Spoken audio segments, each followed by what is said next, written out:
New York City, 2010. A 6'5" Israeli entrepreneur with long hair and bare feet walks into a Manhattan office building and has a vision: to transform the way the world works. His name is Adam Neumann, and over the next 9 years, he would build a $47 billion empire, seduce some of the smartest investors on the planet, and create a cult-like company culture fueled by tequila shots, private jets, and the promise to elevate the world's consciousness. But behind the beer kegs and ping-pong tables, behind the glossy magazine covers and TED Talks, something was terribly wrong. The numbers didn't add up.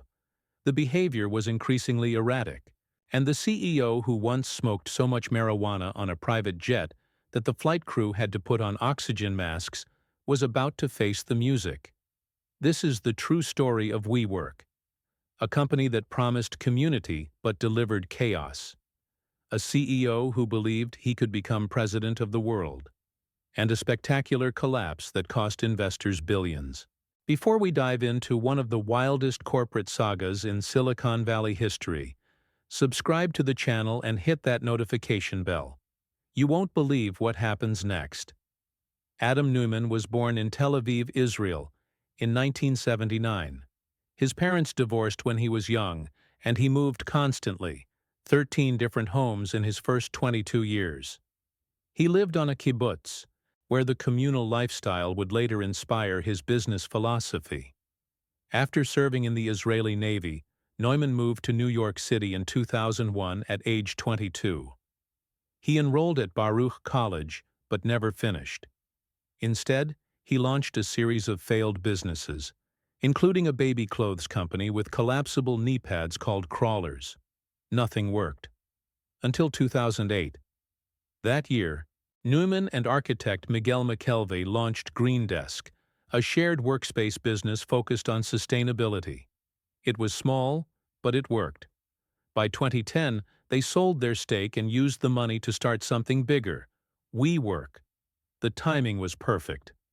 The 2008 financial crisis had left Manhattan with empty office buildings and desperate landlords willing to cut deals. Neumann swooped in, signing long-term leases at discount rates. But WeWork wasn't just about renting desks. It was about selling a lifestyle: free beer on tap, ping-pong tables, trendy industrial design. A sense of belonging for freelancers and startups who felt isolated working from home. Neumann wasn't just building an office company.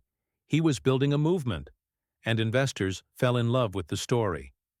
By 2014, WeWork had reached a $1 billion valuation, officially a unicorn.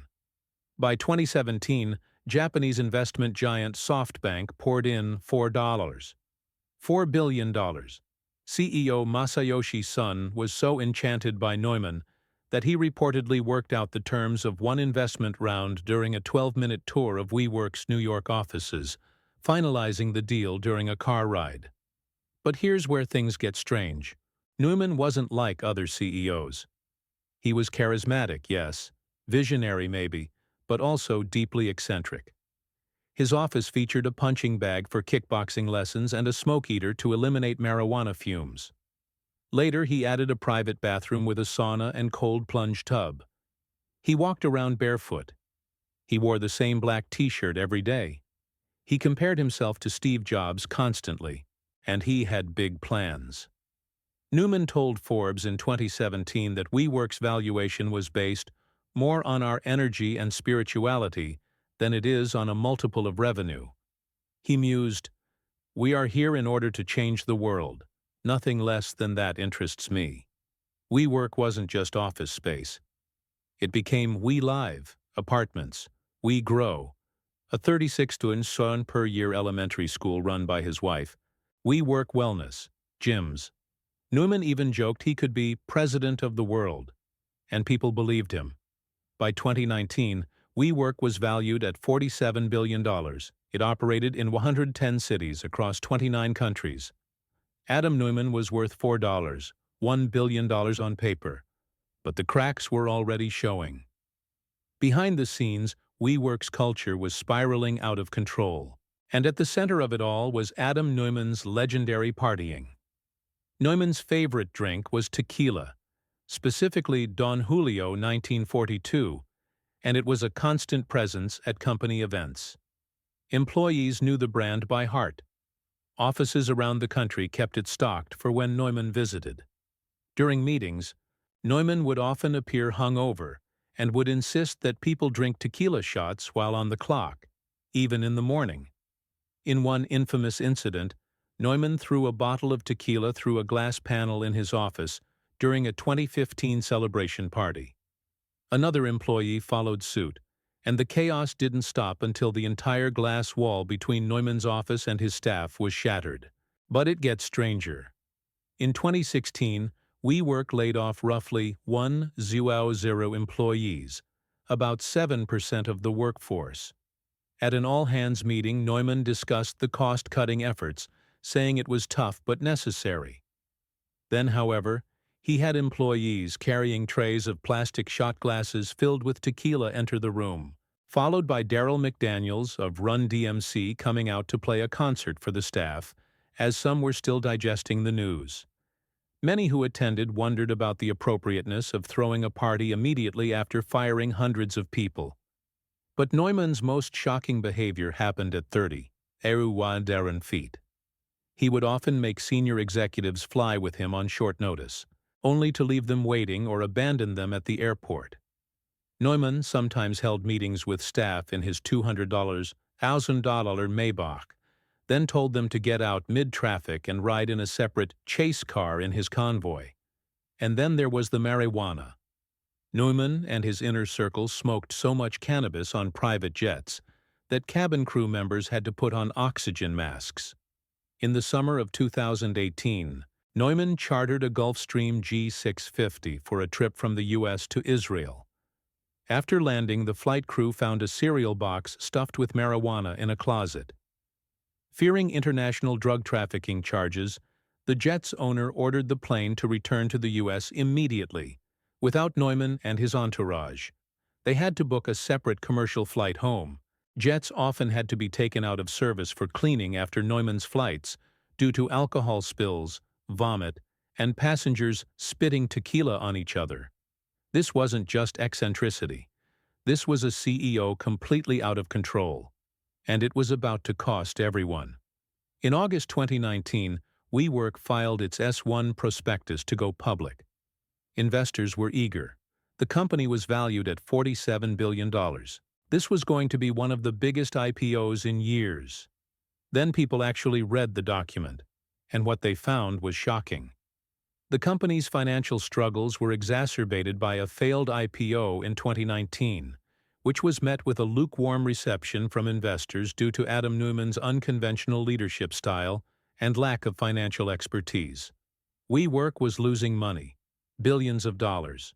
Around the time of the failed IPO, WeWork had $4 billion in expected rental income with an average tenant lease of 15 months, compared to $47 billion in rental liabilities with an average lease of 15 years. The business model was fundamentally broken. WeWork signed long-term leases but rented space short-term. If demand dropped, the company would drown in debt. The S-1 disclosed a corporate governance structure that granted Neumann outsized control over WeWork's voting shares. It also revealed financial arrangements where entities owned by Neumann directly profited from WeWork's operations. Here's how brazen it was. Before rebranding WeWork into the We Company, Neumann bought the copyrights for the word we and sold them back to his own company for almost $6 million. The backlash was immediate. Following criticism, Neumann was forced to return the $9 million payment. But that wasn't all. According to the Wall Street Journal, entities associated with Adam Neumann had secretly obtained controlling interests in over 4 WeWork apartments in Miami, Nashville, Atlanta, and Fort Lauderdale, with an estimated value of over $1 billion. He was buying properties, then leasing them back to WeWork at inflated rates. He was enriching himself using his own company. The S-1 also specified how Neumann's wife, Rebecca Neumann, would play a hugely influential role in choosing her husband's successor via a 2- or 3-person selection committee. When J.P. Morgan and Goldman Sachs, the IPO underwriters, voiced objections to the prospectus, they were brushed back by WeWork's leadership. Neumann believed he was untouchable. Then, on September 18, 2019, the Wall Street Journal published a devastating article. The story depicted Neumann's penchant for smoking marijuana on transatlantic flights, as well as his designs on living forever, achieving trillionaire status, and even becoming president of the world one day. The article reported that Neumann had taken $700 million out of WeWork before the IPO, further undermining his position at the company. Investors panicked. Within days, WeWork's valuation plummeted from $47 billion to around $10 billion. Then $8 billion, the IPO was dead. And Adam Neumann, his reign was about to end. September 24, 2019. Adam Neumann resigned as CEO of WeWork. After reportedly facing pressure from SoftBank CEO Masayoshi Son, the man whose backing fueled WeWork's rise, Neumann relinquished control of the company he had built. But here's the kicker. Neumann received close to $1.7 billion from SoftBank for stepping down from WeWork's board and severing most of his ties to the company. Let that sink in. The man who drove the company into the ground walked away with nearly $2 billion. In October 2019, SoftBank took control of WeWork. A month later, the company laid off 400 employees, nearly 1/5 of its workforce. Real estate veteran Sandeep Mathrani was brought in as CEO to try to turn things around. But the damage was done. WeWork eventually went public in 2021 through a merger with a blank check company at an enterprise value of $9 billion, a fraction of its peak valuation. Then came COVID-19. The pandemic forced a massive shift to remote work, causing office space demand to collapse. WeWork's business model, built on shared physical spaces, faced an existential threat. WeWork disclosed $11.4 billion in net losses from 2020 through June 30, 2023. On Tuesday, November 7, 2023, WeWork filed for Chapter 11 bankruptcy protection in New Jersey.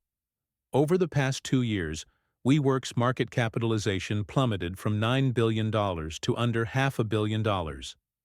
Despite the collapse, Neumann landed on his feet.